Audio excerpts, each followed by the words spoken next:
მიულოცოთ ბატონ მერაბს 90 წელი და დიდი დარში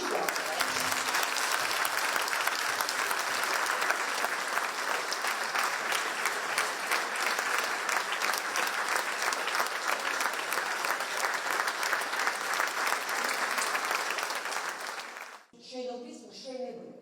და შუაში აი ხო ისეც მივიდა ეს ხედავს ცენტრში კი ბატონო თბილისის პირველი სკოლა კი ბატონო და მე თქვენ სცენაში წაუკითხავ ყველა მარიცის ეს წერილი დავიკითხე